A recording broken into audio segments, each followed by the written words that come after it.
Momo. How are you, dude?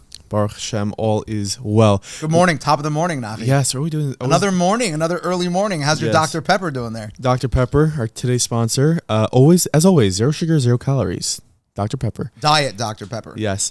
This is my linen shirt for everyone who's watching. I mentioned last week my linen shirt. It looks like linen, no? Like if it was on your child's bed, you'd say, okay, yeah, that's linen. No wool though, right? I hope it's not shotness. I don't think so. Nice. You see?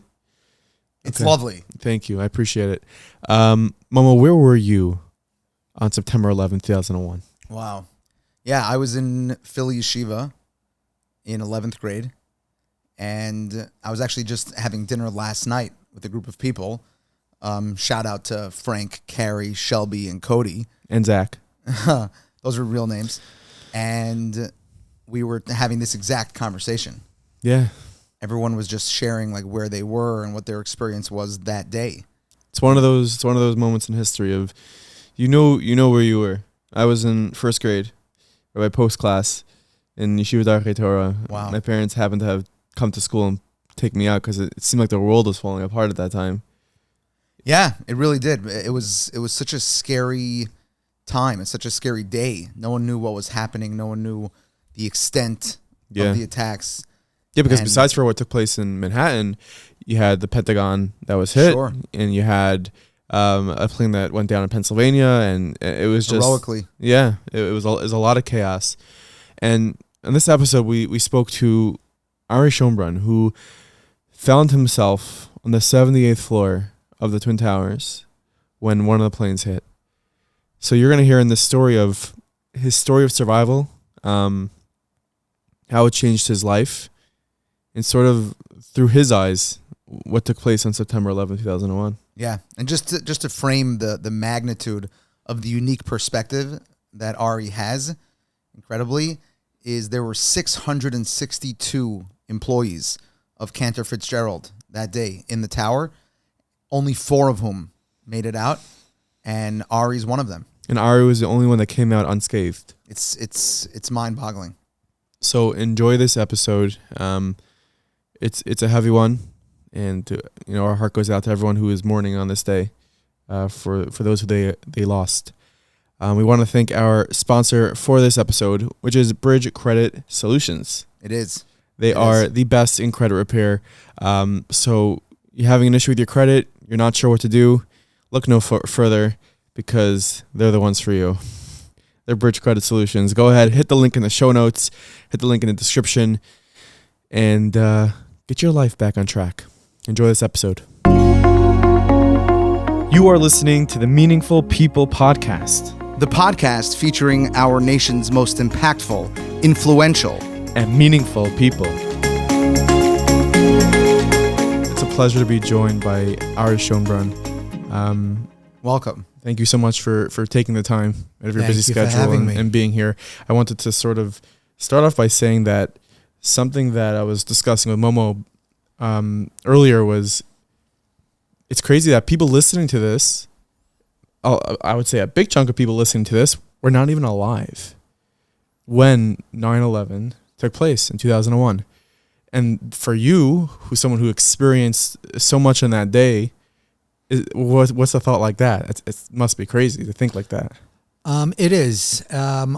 It's so often that I come across, people, and invariably the conversation goes towards 9/11, and I would ask. I said, "Do you remember 9/11?" They go, "I wasn't born yet," and I go like, "Oh." But then I realized, you know what? It's 21 years ago. Guess, when you start out going to school, all right, by 21 in general, all right, not really in the frum world, but in the Goyish Welt, at 21, you're graduating college. Right. So these are college kids that weren't born yet, during 9/11. So it's just, it's mind blowing. It really is. I'm actually going to. There's something going on in the UN on September 8th that I'm going to about victims of terror and the like. And they're going to have, I'm hoping they're going to let me speak. They asked, if you want to speak, and I put down, yes, I do. It's only like 2 minutes, but hey, you can get a lot in 2 minutes, Yeah. So, because my problem is that if you walk up and down the street, you stop the common man in the street and you ask him about 9/11, either he wasn't born yet or he was, but he has no idea what you're talking about because it just, it's not in his wheelhouse.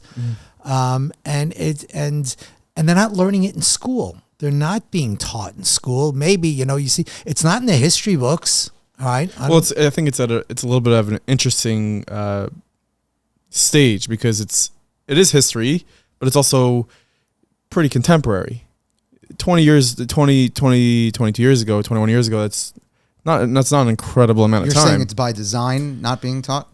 Yes, I firmly believe that it's by design that it's not being taught.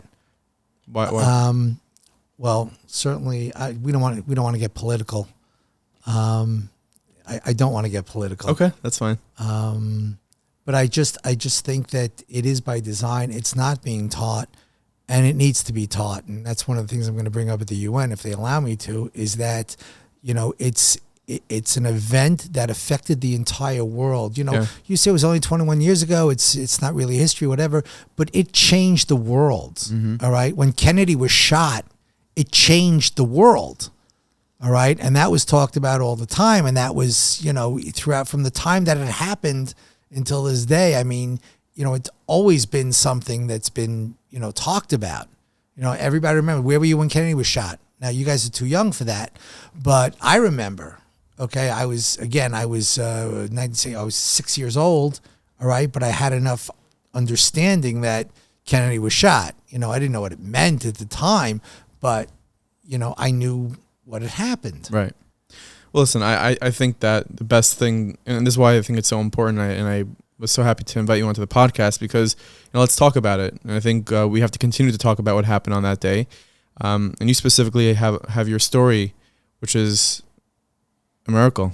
Yeah, we see it as our responsibility to give people like you a platform to reach all of our listeners, to be able to make sure if it's not being taught, whether it's by design or otherwise, if we have a platform and we have an opportunity to share your story with people, it's very important to us that we provide you with that opportunity. So let's do it. Let's jump back 22 years ago. 22 years. Wow. You were working at Cantor Fitzgerald. Yes, I was. It was a Tuesday morning. It was a Tuesday morning. Beautiful day. Beautiful day. Until it wasn't. You read the book. But I also was in first grade. I was in first grade when that happened, and I was very young, but I had a sister working in the city, my sister Malky, and she didn't work in that area, but she ended up having, she walked home from the city. She walked to Queens like many other people. And it was just, I remember, I attribute that day to most of my childhood anxiety because I remember just being glued to the TV and just seeing something that's out of like a horror movie. Mm-hmm. Buildings on fire, buildings collapsing. And, my parents pulled me out of school and it was just crazy. It's interesting you say that because it's I haven't met many people that were that young that actually remember it or were affected by it. I think I'm like you're in that sweet spot. I'm in that spot. It really affected me, and like every year around this time, since I remember, there's a documentary 102 minutes that changed America. I watched that. There's something about it that I don't know, maybe it's just they say trauma lives in the bones, so I guess it's just something that lives in my bones, and I don't know, sticks with me. Yeah. Well, it was a Tuesday. It was a gorgeous day. There wasn't a cloud in the sky. It was beautiful. It was 20 to 7 in the morning. I had my briefcase over my shoulder, I had my cup of coffee in my hands, and I yelled up to my wife, "Bye, honey, love you, see ya." I yelled up to my kids, "Bye, kids, have a great day in school," and I started to walk out the door like I did every day. And then my wife yells down to me, and she says to me, "Did you do Baruch's book order?" And I learned something that day. I learned that teachers have a wonderful way of torturing parents. It's called the Scholastic Book Order. Do they still do this? Oh, yes, they do. Yeah? Oh, yeah. Really? Yeah. Oh, yeah. Oh, yeah. I figure they just say like order on Amazon. What is it? You have to sit there filling things out? Oh, yes. Absolutely. Wow. With their recommendations, which ones are cool, which ones are not cool. Yeah. Okay, so you had to... So my wife yelled out to me, did you do Baruch's book order? And I said, no, I didn't. And she said, you're not leaving the house until you do the book order. Now, there are a couple of things that happened before and during this period of time. My wife is one of the school principals at Benos Beis Yaakov in Far Rockaway, and she was just opening school. It was exactly 1 week before Rosh Hashanah, so things were very, very hectic, and she didn't have a chance to do it, which is why it was my job to do it. Fortunately or unfortunately, I didn't do it, and so she says, you're not leaving the house until you do the book order. So I put my briefcase down, put my cup of coffee down, walked into my kitchen, and proceeded to negotiate with my 8-year-old for the next 20 minutes. And I whittled him down to 2 books. I felt pretty good. Interestingly enough, the 2 books that he picked were from a series called Survivor. Wow. When those books showed up, sent a shiver down my spine. I got to be honest with you. Now, you're going to see throughout my story, there's a lot of coincidences that happen throughout the course of the day. And, at the end of the day, you put it all together and it's obviously Yad Hashem. Yeah. All right. That's the only reason I'm here today. It was Yad Hashem. There's no other reason, because there's no way in a million years I should have been here, that I shouldn't have been killed. But Baruch Hashem. So, and one of the reasons I say that is because the book order was actually due on Monday. But my son left his pamphlet in school on Friday. So my wife wrote a note to the teacher asking if he can have an extra day for the book order, and she wrote back with a note, said yes, of course, and she made sure to put the pamphlet into his knapsack. If he would have brought home the Scholastic book order pamphlet on Friday, I would have done it with him on Sunday. And you'd be sitting here with another person telling you a different story, because I'd be dead. Wow. Because I would have been sitting at my desk at 8 o'clock in the morning on Tuesday. Like you were every other morning. But because he left that pamphlet in school on Friday, I am here to tell you my story. Baruch saved your life. And because that teacher was cool sending it for the next week. When that teacher was faced with that decision... Right? Be compassionate, be flexible, allow the kid to bring in the book order a couple days late. Right. Some teachers say, no, sorry, you missed it. Right. Correct.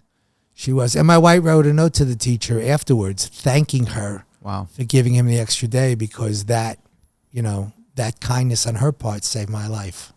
That's beautiful. So we know that the first plane hit I think it was a South Tower. Whoa, Nachi. How'd you get to the plane already? Well, he's on his way to work. Let him go to work. You're on the way to work. I went to work. I got to the Trade Center at 20 to 9. I was usually there at 8 o'clock. So I was like really, really running late. Things were, I was like really, really upset. I was upset with my wife that she cost me, that 20 minutes cost me 40. But I got over it that night, trust me. I bet you did. When I got home. So I get to the towers at 20 to 9. My office is on the 101st floor. Now, you couldn't take an elevator all the way up to 101. You took an express elevator up to 78, which was a sky lobby. And then from there, you would transfer to another elevator that would take you up to the higher floors. So I'm waiting down in the lobby, and the first elevator that came down was all the way on the right side of the lobby.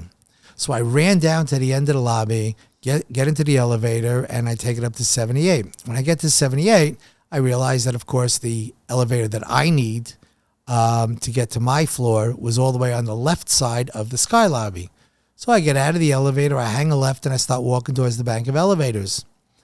I must have been about 8 feet from those banks of elevators when, as best as I can describe, there was an explosion. I thought a bomb had gone off in the elevator. The entire building shook. The lights went out, the place filled with smoke, and I was literally thrown off my feet. There were people yelling and screaming, fire in the elevator, and I'm thinking to myself, of course there's a fire in the elevator. A bomb just went off in the elevators. Of course there's a fire. I didn't know. It's probably very unsettling to happen knowing you're on the 78th floor of a building also. Like, that's... But you know what? That didn't enter register? my mind. That didn't register. The only thing that registered was the bomb in the elevator. Because, all right, bomb in the elevator, it causes whatever damage it's going to cause. Now there's a fire. Okay. All right. You got to deal with it. Right. All right. So. And our bodies aren't equipped to the trauma responses. We're not processing information. It's fight or flight. Correct. So, I get up, I'm looking for a way out. I see in between two banks of elevators, there's a light on. Now, I told you the lights went out, so that must have been an emergency light. So I crawled to that light because of all the smoke, right? They tell you stay low to the ground, right? I literally crawled to the light, and I stood up and I walked around behind that elevator bank, and there was an office there, a security office. I never knew there was an office there. I'd been working in that building for 8 years. I had no idea there was a security office over there. I walk in, I open the door and I walk in. I see this woman security guard. She's sitting with her back to the wall and she's crying her eyes out. And I leaned over to her and I said, ma'am, calm down. We're going to be okay. We're going to get out of here. And she calmed down a little bit, and she was whimpering. And I walked in, and in that office there was the fire warden for the floor. Now, just as a point of information, every floor in the building had a person who was designated as the quote-unquote fire warden. He was the go-to guy in case of an emergency. So management, he had a special phone. There was a red phone. And he was the guy that if something happens, management would get a hold of him. If he knew something, he would get a hold of management. And, they would tell him what to do. So I ran over to him. I said, what do we do? Where do we go? The guy looks at me and goes, I don't know. They don't really train for this, I guess. Of course he didn't know. We had no idea what had happened. Right. We had no idea what had happened. We heard, after a little bit, that a plane had gone into the building. But I got to tell you something. My office was on the 101st floor. There used to be these little Cessna planes, these little Piper Cubs flying below me. Yeah. Right? I thought it was one of those little planes that lost control and went into the building. I never dreamed. I go back out into the hall to try and find a way out. I bump into a coworker of mine. Her name was Virginia DiChiara. Virginia was on the elevator that I was about to get on when that plane hit.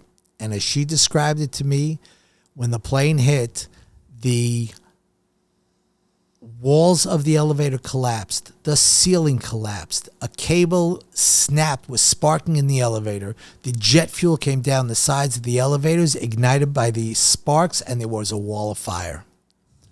There were 3 people in that elevator. There was Roy Bell, Virginia, and myself.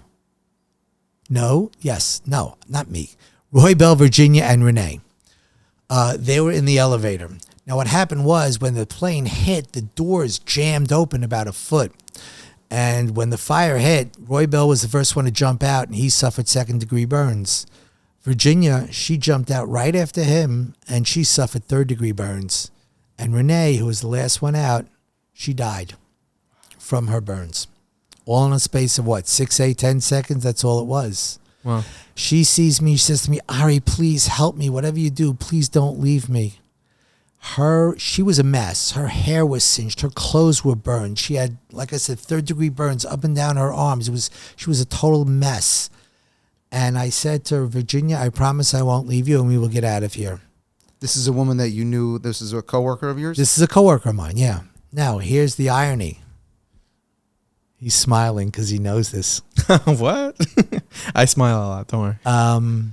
Virginia and I were not good friends. She was an internal auditor who had been hired the year before, and the first department she audited was mine. And needless to say, she didn't give me very good marks. Wow. She almost got me fired. Wow. And there we were, she and I. I had a decision to make. I'm not going to make light of it. I'm running for my life, and, she's going to only hold me back. But at the end of the day, who are we? Rahmanim b'nei Rahmanim. That's who we are, and that's what we do. And our past did not matter. Nothing mattered. She was another human being in trouble. I was the guy that God put there, and I was going to do whatever it took to help this woman get out alive. So I took her into the office, sat her down, gave her a cup of water to drink. She couldn't hold the cup. We're talking about an 8-ounce cup of water, and she couldn't hold it because her hands were so severely burned. So I poured it into her, into her mouth to give us some relief. Finally, the fire warden turns around and says, "Okay, we can get out. Stairwell on the left." Stairwell on the left. I'll never forget those words. Believe me. We walked out of the office, and as we walk out and I hang a left, I see a little sign that, by the way, I look for now. Every time I walk into a building, I look for them. You know what the sign said? It said exit. And I look for those signs because I never know when it might save my life, because it certainly did that day. Wow. We followed the exit sign. It went around a bend. A guy ran ahead of me, opened the door. He says, "I found it." And I look through and I see the stairwell, and I see there were lights on in the stairwell. So I figured they're emergency lights. So I turned to the people behind me, and there were about 6 or 8 other people with us. And I said, "Does anybody have a flashlight?" Thinking to myself, if the lights do go out, it'll be pitch black. You're talking about you're in the middle of the building. There's no natural light anywhere. It'll be pitch black. And 2 people behind me, they're raising, they go, "Yeah, we got flashlights." For people listening in 2022, this is before the days where every cell phone was a flashlight. Correct. I have to make that statement now, by the way, every time I talk about this story. Which makes it even crazier that people are walking with flashlights. Mm-hmm. Who carries around a flashlight? Exactly, and that's what I was thinking. Where did you get a flashlight from, and why are you carrying it? I figured they were waiting for "Let's Make a Deal." Yeah. Monty Hall's going to come off from $100 for a flashlight. I don't know. They were prepared. Did you ever figure out why they had it or no?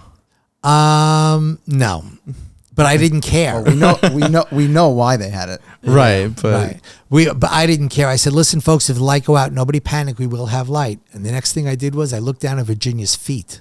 And I said, "Thank God she's wearing flats." Yeah. Because let me tell you something, there were high-heeled shoes in that stairwell all the way down. Women had kicked them off just to get down as fast as they could. Wow. So we started to head down. The fire warden, Roy Bill, myself, and Virginia, we walked in a line. I remember that because I told Virginia, if you feel faint, if you feel like you're going to fall forward, fall on me, and I'll carry you. And we headed down. We got down 3 flights of stairs. And as far as I'm concerned, one of the biggest miracles of the day happened to me then.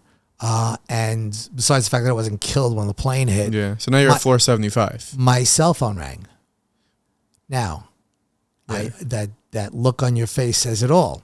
Okay? Yeah. I was in the middle of the building, in the middle of a stairwell, in a building where you never got signal, especially on that day. Everything was blown out. Yeah, on that day, once these attacks took place, everything was dead, down. Right?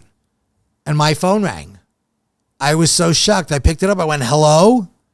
It was my wife on the other end of that phone. Wow.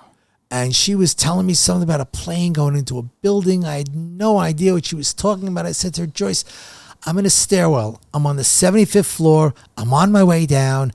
Now is not a good time." Did you connect that what she was talking about was not at all. Not at all. Wow. And I said, "I'll call you when I get out of the building." And I hung up the phone, not realizing that it would be hours before I ever got in touch with her again. Okay? So to me, major miracle. Yeah. Because at least now I knew that she knew that I wasn't killed when the plane hit, and that was very comforting for me. And you still had no idea what happened. No, I knew a plane but not went into the building. That's all I knew. Right. Okay? So we continued on down. We got down to the 50th floor. Virginia says to me, "Ari, I can't go on. Can't do it." My first response was, "All right, you know what? I'll have her sit down. We'll rest a little bit. We'll give her something to drink, and then we'll get up and we'll keep moving." And then I thought to myself, you know what? If she sits down, she may never get up. Yeah. And if she doesn't get up, she's going to die. And that wasn't on my agenda for the day, that's for sure. So I said, "No, Virginia, you can do this." And we started giving her, some people had some water, Poland spring water or whatever, and we were pouring it on her arms. Shout out Poland Spring. Shout out Poland Spring, yeah. Yeah. They do good work. They were, people had it, so we were giving her to drink, and we were pouring it on her arms to give her relief from the burns. Right. And I'm telling you, she's in agony. And now I'm coaching, all right? I'm counting the floors down, 45, 44, 42. You're doing great. And we were doing great until 38.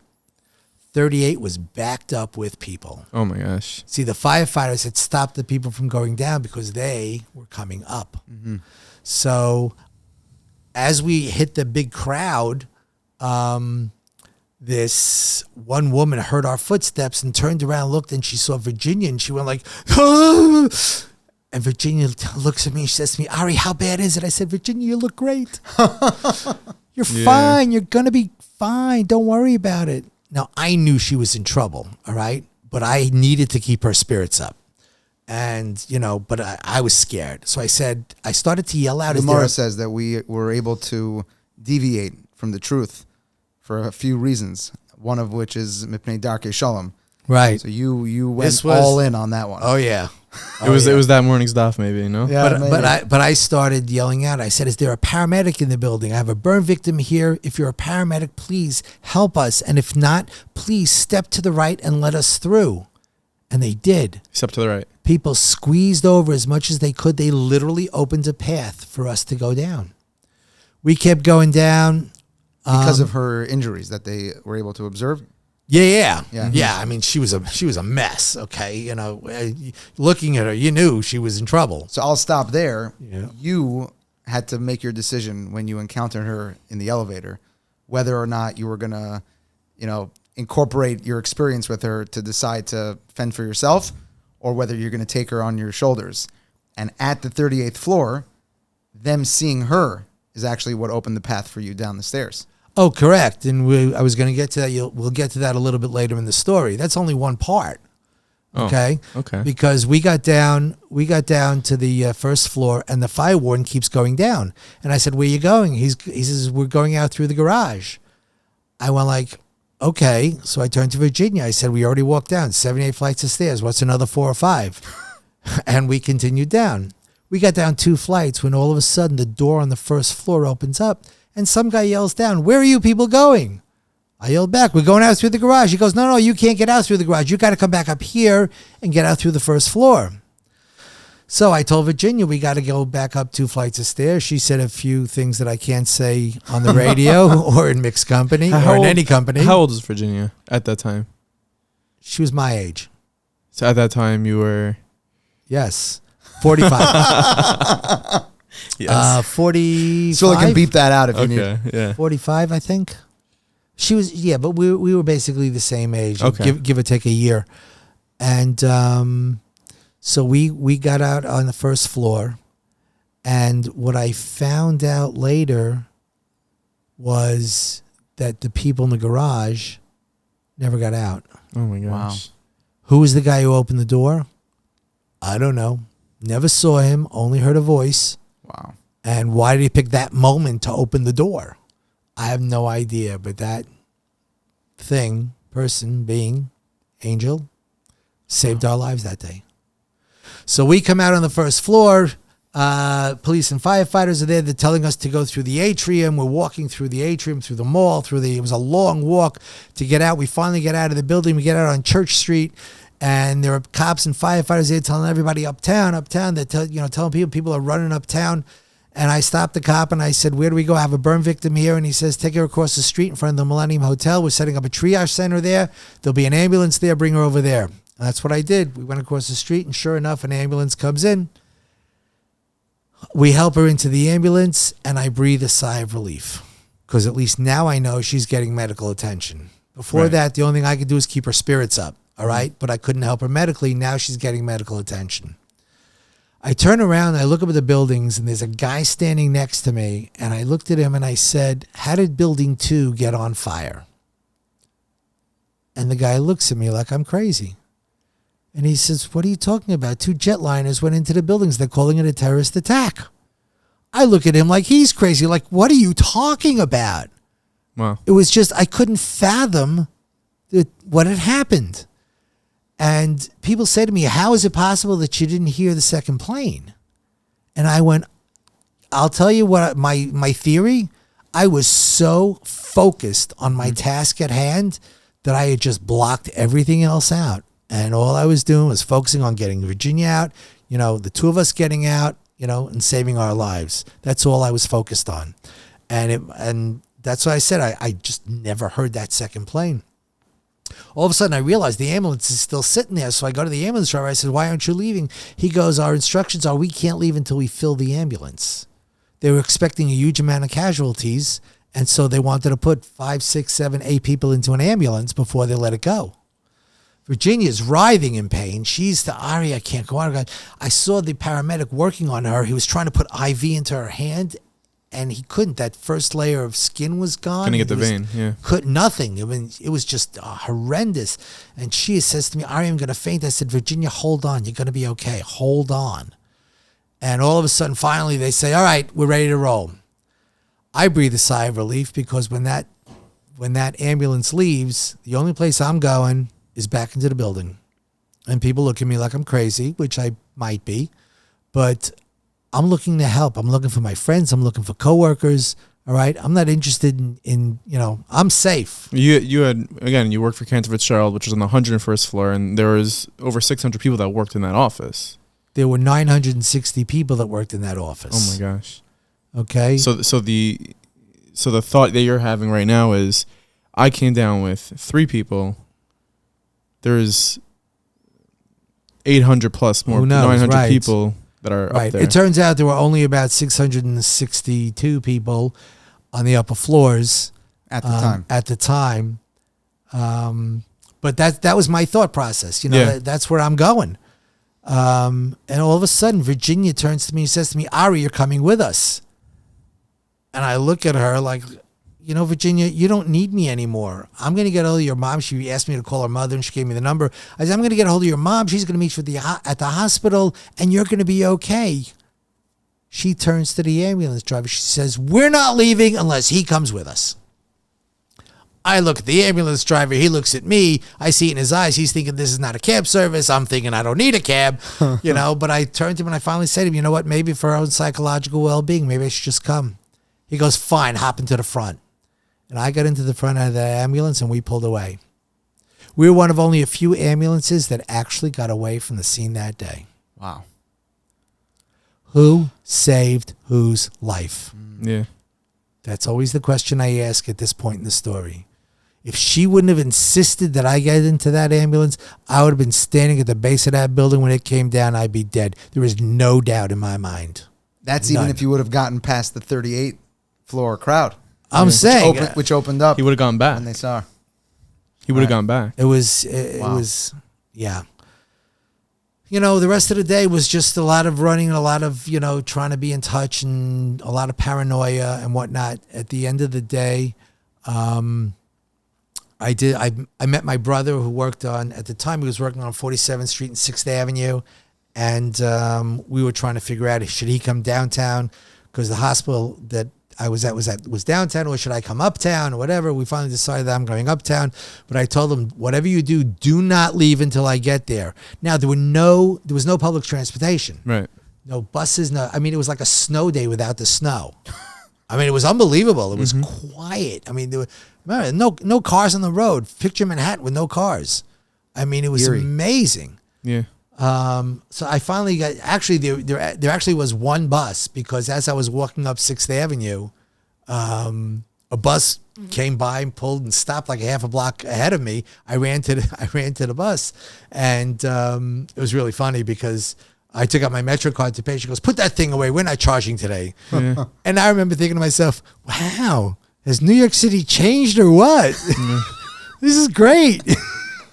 Wow. And then she made an announcement. She says, look, I'm not making regular stops. If you want to get off, just ring the bell. Otherwise, I'm not stopping.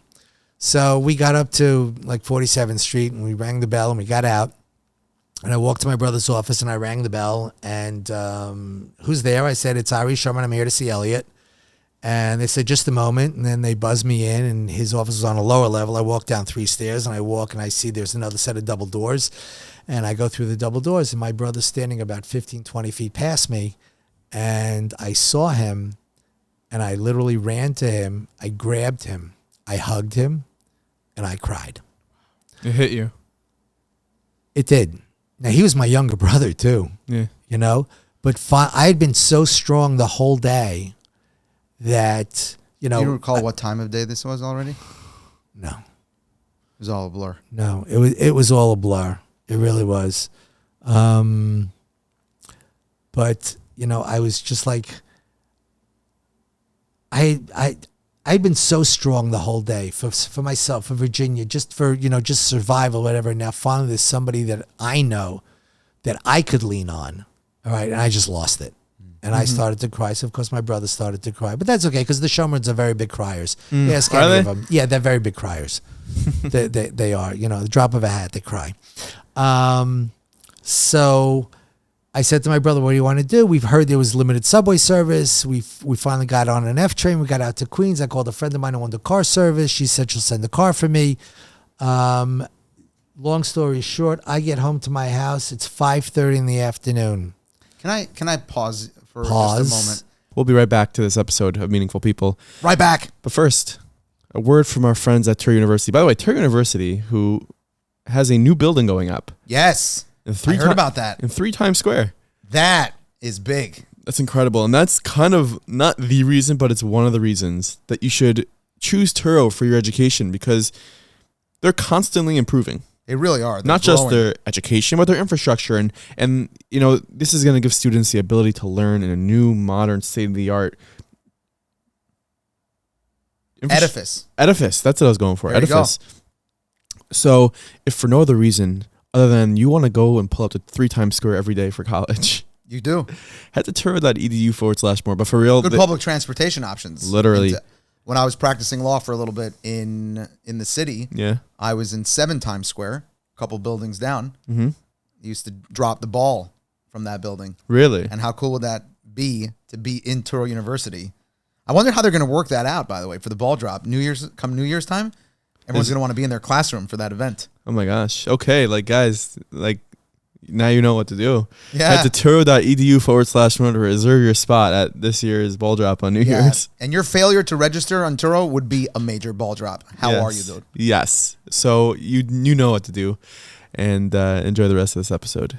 The way you were describing that encounter of your younger brother, where you were enduring so much and holding on and being strong for other people, and then you were finally able to let go and be vulnerable and embrace a loved one in your life. I want to invite our audience for a moment to just identify someone in their life that they appreciate, but maybe they underappreciate. That if they were encountering the type of day that you're describing right now, who would they want at the bottom of those steps on 47th Street? And maybe pause this episode for a moment. And if you're close enough, go and give them a hug. And if you're not, pick up the phone and give them a call and just say, I love you. Or I feel so close to you right now. And I'm so grateful that you're in my life right now. Because if we have people like this in our life and they're there for us in times like this, it's something that we really have to cherish that. It's a nice pause. Absolutely. And I talk about that, depending upon how much time I have when I'm delivering one of my talks, I talk about that, hugging a loved one, you don't know where you're going to be, do you hug and kiss your wife before you go out in the morning? Because you never know if it might be your last day on earth, things like that I talk about. But we got back to my house at 5:30 in the afternoon. There were 20 people in my living room, and I had no less than 100 phone messages. And I remember because back then it was a little micro cassette tapes. Remember those? Yeah. Right? Today's those are micros. And I still have the tape. Wow. I have nothing to play it on, but I still have the tape. I challenge Naki to convert that to a digital file, so you can hold on to that. Hey, listen, if you want it, you know my number. Let's take care of it. So, yeah. So the people are sitting in your living room just with your wife. So the 20 people, yeah. And I learned something that day. You have no idea how many friends you really have until they all think you're dead. And is that what? That's well put. Did your wife hear from you between when you spoke to her in that stairwell until you got home? Mm-hmm. Okay, so she. There's a lot more to the story. Right. The rest of the day, there isn't enough time in this format for it. But I will invite you next time I do a presentation, which I might be doing in the 5 towns on 9/11. I'm not sure yet, but I'll let you know. That's if you miss the UN speech. Yeah. Oh, yeah. So, Where was I? You got home, 20 people living in your home. Yeah. All those people. No, but the reality is that I did learn a lot that day. It used to be that my job was the most important thing in my life. It was all about the money. It was all about the job. It was, I worked with people that were multimillionaires that were in the office at 6:30 in the morning, and the question is why? Why? The bigger house, the bigger boat, the bigger car, the nicer vacation, the next promotion. That's all they cared about. That's what life was all about. And I admit to you today that I was guilty of the exact same thing until that day. Well, how did it change for you afterwards? Well, my kids used to say to me, Daddy, can you come on the class trip? We're going to the zoo. No, Daddy's got to work. Daddy, can you come to the class play? I got the lead role. No, Daddy's got to work. Daddy, can you come to mock trial? That's after school, so that's after work. So you could be there, right? No, Daddy's got to work late. Daddy's got to work. Daddy's got to work. Daddy's got to work. That was always the refrain until that day.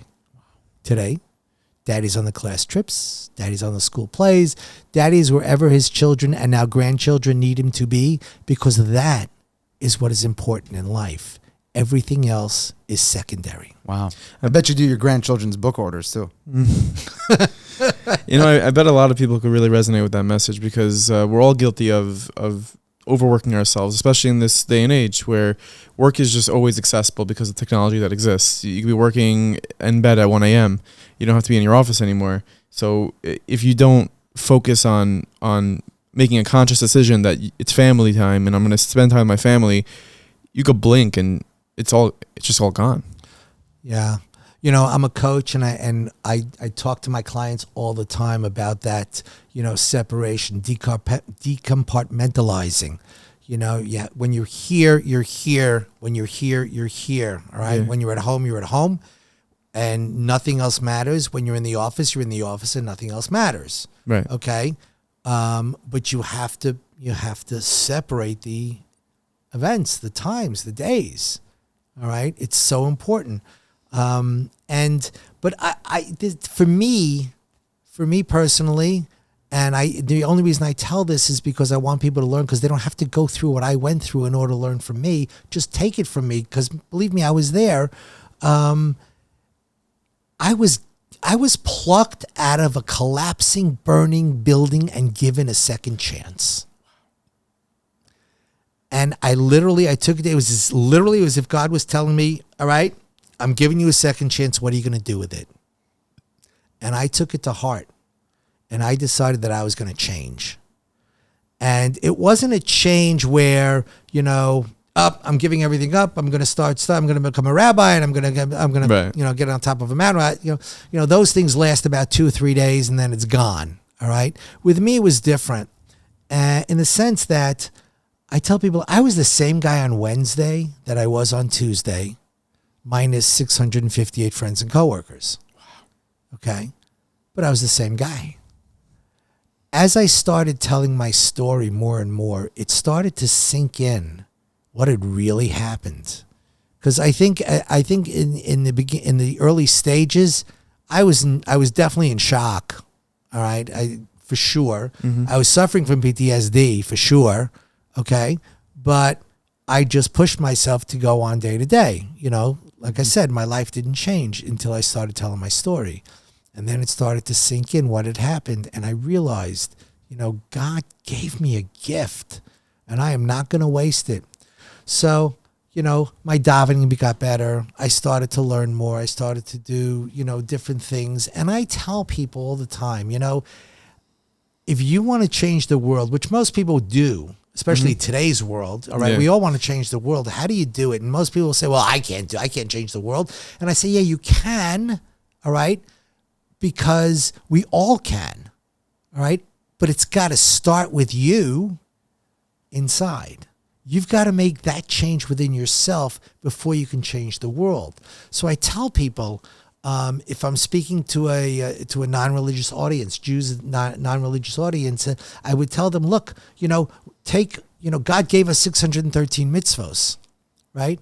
I say, nobody can do all 613 mitzvos, so don't worry about it, okay? But I'm not asking you to do 613. I'm not asking you to do 350. I'm not asking you to do 100. I'm not asking you to do 50. You know what I'm asking you to do? I'm asking you to do one that you're not doing today. All right? Take one mitzvah that you're not doing today and start doing it, but do it wholeheartedly so that when people pass by, they say, oh, there goes the guy who, right? Daven's unbelievable, or, whatever it is, Baruch, big tzedakah guy, whatever that one mitzvah is, do it to the nth degree. And what's going to happen is you're going to find out how you yourself are going to change, all right, and how it's going to affect the people around you that they're going to change. One of the biggest things that I did was I took it upon myself that I was not going to curse. I wasn't going to use any more four-letter words. I wasn't going to curse. I wasn't going to swear. Now, when you work on Wall Street, that is not an easy thing to do because these guys are worse than drunken sailors. Wow. I mean, they are terrible.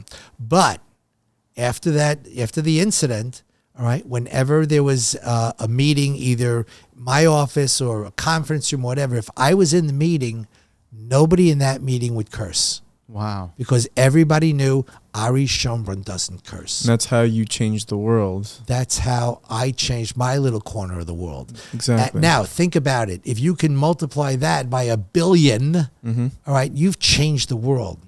I'll give you, and here's a great analogy. That is so Halik, by the way. Really so beautiful. I'll give you an analogy. If we were sitting in a room, we were 500 people in a room, okay? And everybody in that room was holding a candle that wasn't lit. And my candle was lit. And then I walk over to the guy in the front row and I light his candle with my candle. Is my light diminished in any way? No. Is there twice as much light? Yeah. Albeit not a lot. It's not very... But then you light and you light and you light and you light and you light. And before you know it, you've gone around the entire room. And guess what you've done? You've just lit up a room. And you do this, you light up a town and you light up a city and you light up a country and you light up a world. And that's how you do it. But understand something, okay? It says, and I'll put it in English, all right, that we are a light unto the nations. And my question is, we're not even a light unto ourselves. How can we possibly be a light unto the nations? So get moving, get started, start making the change. Get lit. Pick the mitzvah. Yeah. Okay? Pick the mitzvah and do it, and you'll see how it'll change you and everybody around you. I think it's that's really beautiful, and I hope that the listeners are really, especially on a day like today where they're listening, and it is September 11th, or maybe they're listening to it a few months later. It's really an important thing to think about. And I think it's also worth pointing out that you are the only person from Cantor Fitzgerald that walked out unscathed that day, physically. There were 4 people that survived from Cantor Fitzgerald and those upper offices. And you were one of them, 1 out of 662 people. That's insane. Yes, it is insane. And that's how I knew that the Eibishter was telling me that, I'm giving you a second chance.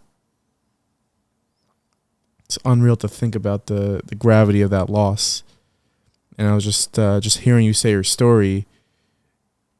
It's so obvious to see the Yad Hashem. Oh, without a doubt.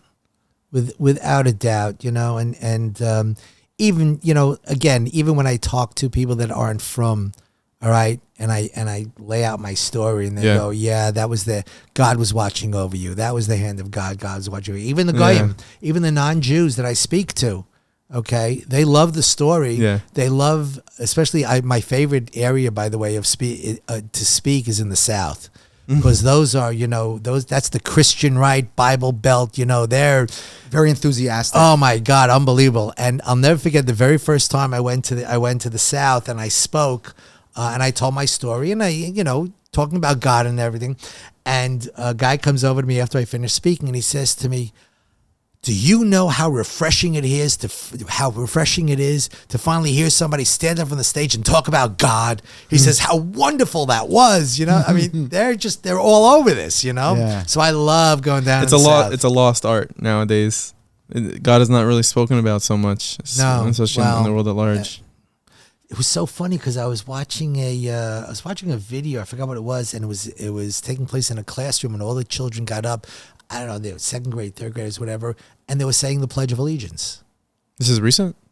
No, it was right. from way back when, and I'm going like, when did we lose that? Yeah, I remember saying Pledge of Allegiance every day. I went to Yeshiva Touro, and in first grade, I remember every day saying Pledge of Allegiance. We did. I went to Highlight. Right. Okay, and we said the Pledge of Allegiance. Philly Yeshiva. Yeah. Hardcore Philly Yeshiva at the high school graduation. There you go. Really? Pledge of Allegiance, yeah, and national anthem. So where did we lose that? I don't know. Somewhere along the way. Somewhere along the way, we lost that. I find that, I was doing some research today, and there's no shortage of, clips of you online speaking about your story. And something jumped out at me when I was watching. You had done an interview with Fox News, and one of the hosts kept saying, "Well, that was a coincidence, and that was a coincidence, and that was a coincidence," and I was just laughing, just as a Jew, as a from Jew, thinking like, "Oh yeah, 2 + 2 = 4, buddy." Like so many coincidences happen, right? But I bet that's something that it's got to make you smile when you hear people describe it like coincidences, because we don't believe in coincidences. Absolutely. If you don't see God in everything, then you don't see God in anything. Correct. That's absolutely correct. Just I just keep going, keep doing what I'm doing, and just trying to make a dent. Yeah. All right, hoping that somebody, and my feeling always is, if I connect with one person in an audience, I've done my job. You lit one candle. That's right. And that person can go ahead and light another candle. That's right. You just got to keep the candles burning. Yeah. You did lose a lot of friends that day, though. And that must have taken a serious toll on you, just, mentally. Again, you woke up Wednesday morning, and how did you find the resolve? What did you do for yourself to keep going? When I woke up Wednesday morning, I had a very, very bad smoky taste in my mouth. So I was nervous, maybe my lungs got burned, I don't know. So I called my doctor, and the nurse picks up and she goes, "Can I help you?" I says, "Yeah, my name is Ari Schonbrun. I need an appointment." She goes, "Just a minute." And she says, "Can you come in next Tuesday?" And I said, "Listen, lady, I was in the Twin Towers yesterday. I was on the 78th floor when the first plane went in. Okay, I got a smoky taste in my mouth. I need to see the doctor." She goes, "Just a minute." She comes back on. She goes, "Can you be here at 11? Yeah. But I remember that day, my kids went to school. My wife went to work. And I was home because I didn't have an office. I had no idea where to go. Right. Right. And I all I kept seeing that day was the towers collapsing over and over and over again. It was just, it was terrible. And I called my boss that night. I found out my boss was alive. And I still have all the spreadsheets, by the way, of, as we were figuring out who was definitely alive, who was dead, and who was unknown. Really? Yeah, and I still have those spreadsheets. Don't ask. Was your boss from the 4 or from the few hundred that were? No, there? he was not there. Mm-hmm. He was not there.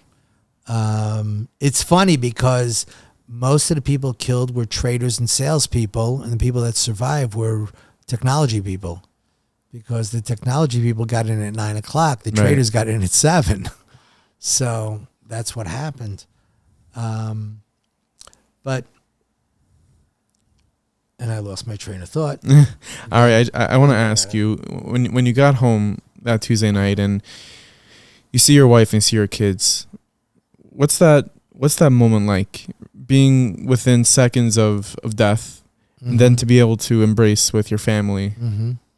I hugged and kissed my wife, although when I got home, and I don't know, I know this is a general audience type of, she literally made me get undressed on the porch.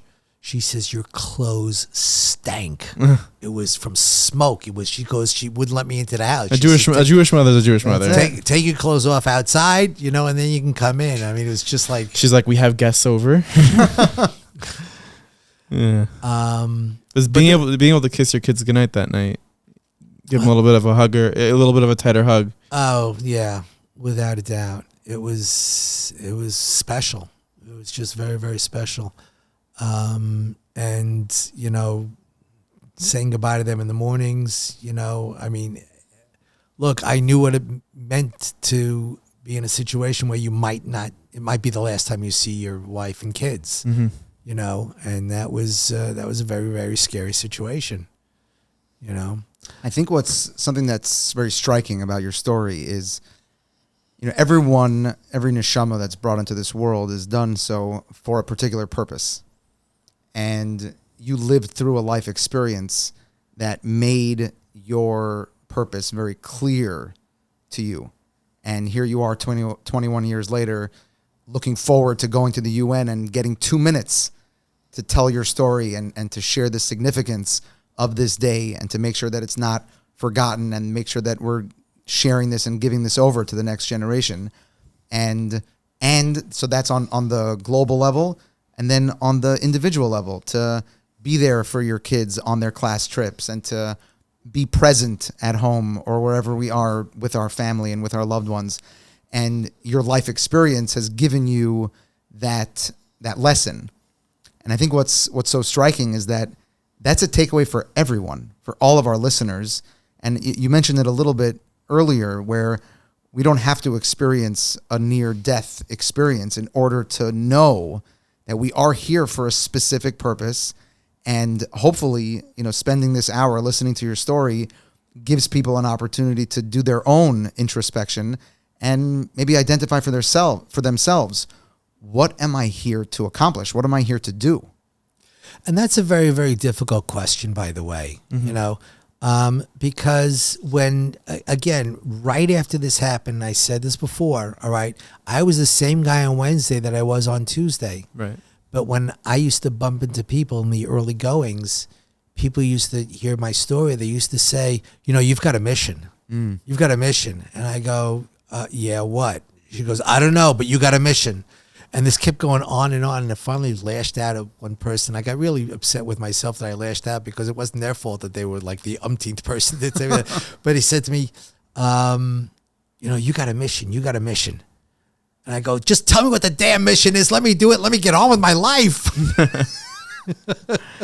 I felt really bad for But I guess it's also like an important thing to note. Like there are major things that happen in life, and just because the next day you aren't a completely different person doesn't mean that what happened can't form the rest of your life. Change doesn't happen always overnight. It could happen gradually. It could take 15 years. It could take 10 years. And it doesn't have to be a grandiose mission. Right, exactly. And that was my point. Yeah. That was my point. I didn't become a rabbi. I didn't say I'm going to. What happened very slow. It took me 8 months, all right, of telling my story to realize what had happened. All right, till it really sank in. All right, it took me 8 months. So my change happened over an 8-month period. And that's why it's stuck. Yeah. Okay. Many people go through life-changing experiences, and and it's here today and gone tomorrow. Mm-hmm. Right? New York City, okay, was an absolutely completely different city right after 9/11. It was all for one and one for all. United, and it was the yeah. United and the flags, and everybody was nice and everybody was coming. And you know how long it lasted? 6 months. Yeah. And 6 months later, it was back to the old New York and worse. Yeah. Well, take a stroll Times Square nowadays, it's not good news, and it's not the patriotism that was shown certainly the days after. No, and I want to drive that point home about it doesn't always need to be a grandiose mission, right? Yeah, I'm sure there are some people whose mission is to deliver a riveting address in the UN, and those people need to follow that mission and perform it. But a lot of people, the vast majority of people, their mission is to be there for the child that Hashem gave them. And their child is struggling with something, and they need to be there for their child. That is their mission. Right. They were entrusted with whatever they may have been entrusted with, and they are there to do that mission. And everybody has their own, quote unquote, their own mission. And it doesn't necessarily mean that it's, a change to the world type of mission. Or, I have a friend who davens in our shul, and they have a child that is, what do you call them? not mongoloid. Is it mongoloid, possibly? Is it Down syndrome? Yeah, Downs. Okay, has Downs, all right? And I look at him every Shabbos, and I say, I don't know how he does it. I don't know how he does it, because you know what? I couldn't do it. And that's his mission. But that's his mission. And you see, that's the one thing. That's her mission. That's the one thing, okay? Kadosh Baruch Hu will never give you something that you can't handle. Always remember that. Always remember that. If you're going through something, don't ever say, I can't do it. Because if you couldn't do it, Kadosh Baruch Hu would never have given it to you. You could do it. You might need help doing it. You might need somebody to talk to, whatever it is, okay? But you should never despair, because if you have it, if he's given that, issue to you, that means you can beat it.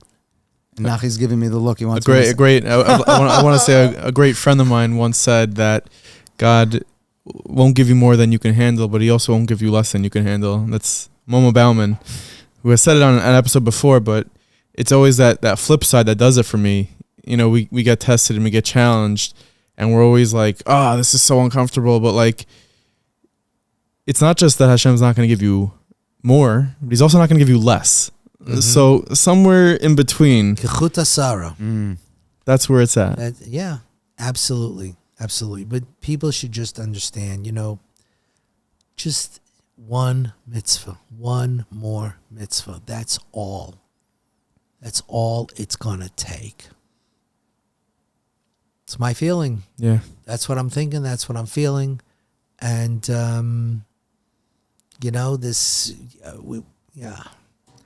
I'm doing what I can. Yeah. I speak to as many people as I can. I try and instill, a lesson that people can, understand and take away. And, and I'm hoping that, again, like all of us, we're still waiting for the Yom HaGadol V'Hanora. Yeah. Yeah. I want to use something that you said also to just illustrate another point.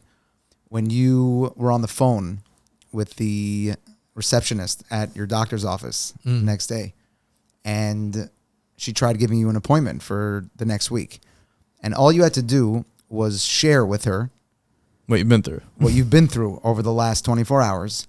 And as soon as she became aware of what you were enduring at that moment, the gates opened, right? And compassion and patience and no problem. Can you be here at 11? And what that teaches us, I think, is sometimes if we only knew what people are going through, we would be so much more tolerant, so much more patient, and so much more compassionate with other people.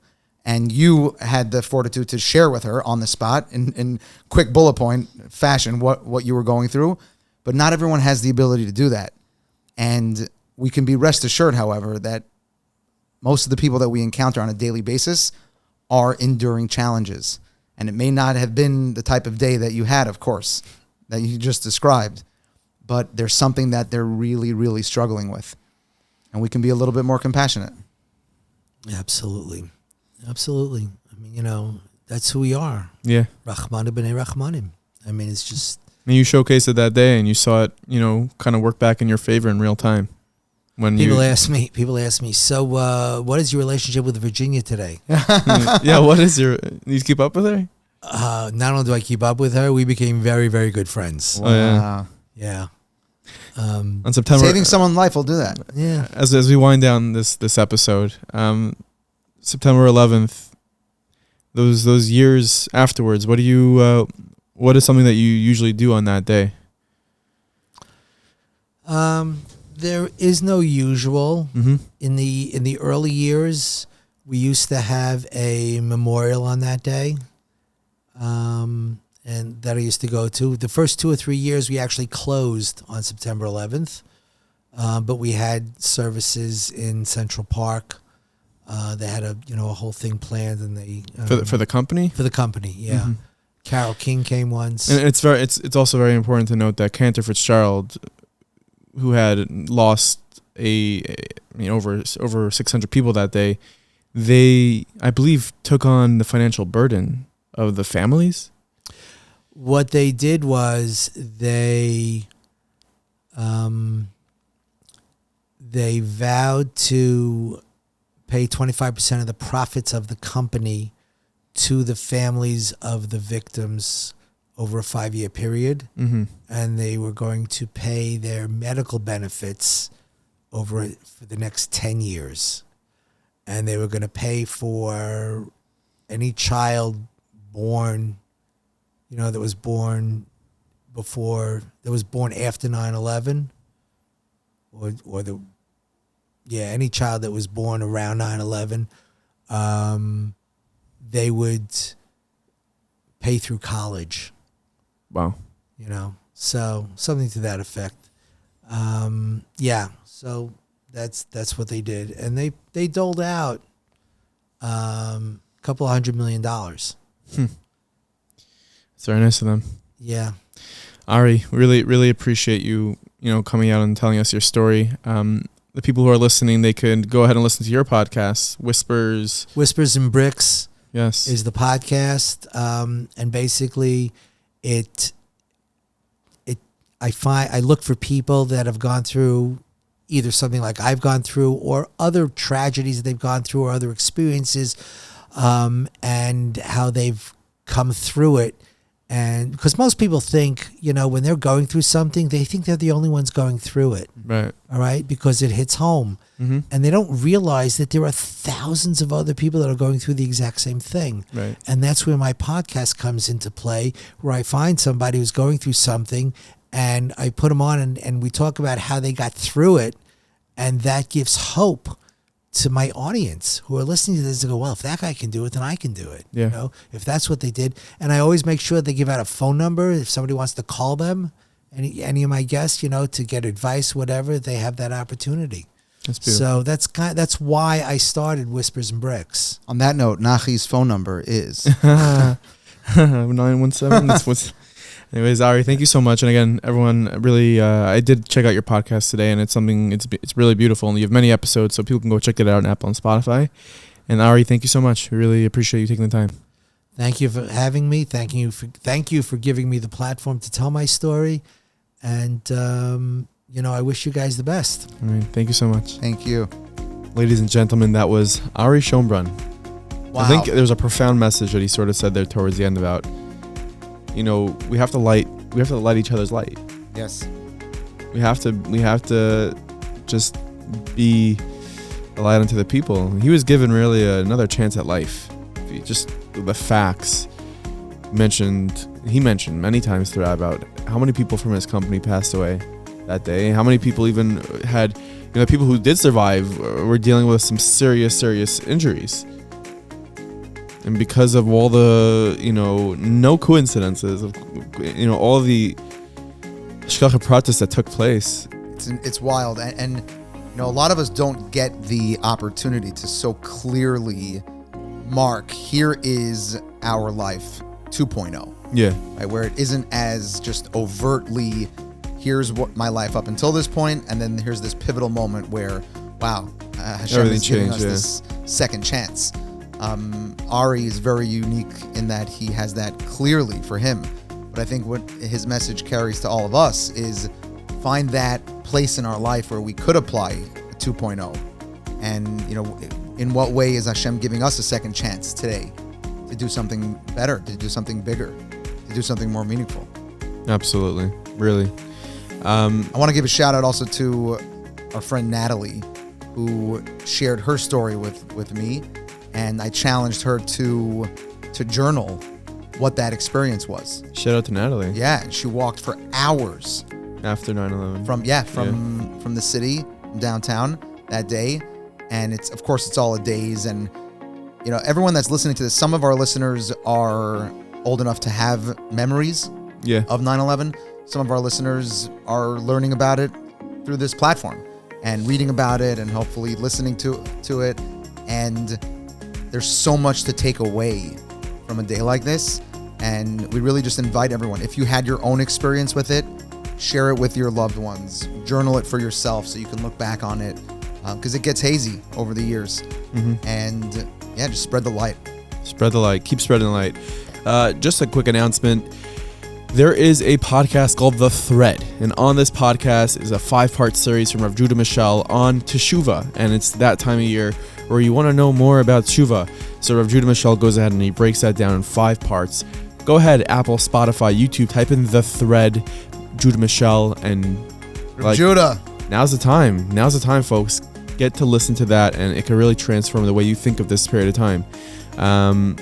Until then, everybody, we'll see you next week with another episode, a really, really important episode. I'm not going to spoil who the guest is because it's a really big one.